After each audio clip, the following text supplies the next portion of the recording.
एक किसान था। वह एक बड़े से खेत में खेती किया करता था।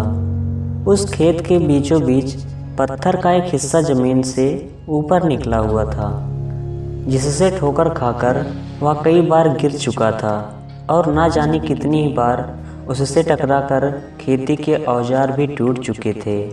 रोजाना की तरह आज भी वह सुबह सुबह खेती करने पहुंचा, पर जो सालों से होता आ रहा था फिर से वही हुआ।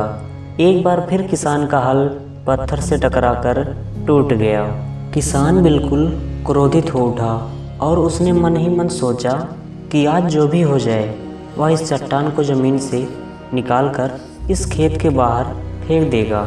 वह तुरंत भागा और गांव से 4-5 लोगों को बुला लाया और सभी को लेकर वह उस पत्थर के पास पहुंचा और बोला, मित्रों, ये देखो, ज़मीन से निकले चट्टान के इस हिस्से ने मेरा बहुत नुकसान किया और आज हम सभी को मिलकर इसे जड़ से निकालना है और खेत के बाहर फेंक देना है। और ऐसा कहते ही वह फावड़े से पत्थर के किनारे वार करने लगा।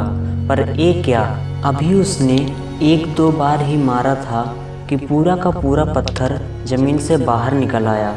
साथ खड़े लोग भी अचरज में पड़ गए और उन्हीं में से एक ने हंसते हुए पूछा, क्यों भाई, तुम तो कहते थे कि तुम्हारे खेत के बीच में एक बड़ी सी चट्टान दबी हुई है, पर ये तो एक मामूली सा पत्थर निकला। किसान भी आश्चर्य में पड़ गया। सालों से जिसे वह एक भारी भरकम चट्टान समझ रहा था, दरअसल वह बस एक छोटा सा पत्थर था। उसे पछतावा हुआ कि काश उसने पहले इसे निकालने का प्रयास किया होता, तो ना तो उसे इतना नुकसान उठाना पड़ता और ना ही दोस्तों के सामने उसका मजाक बनता।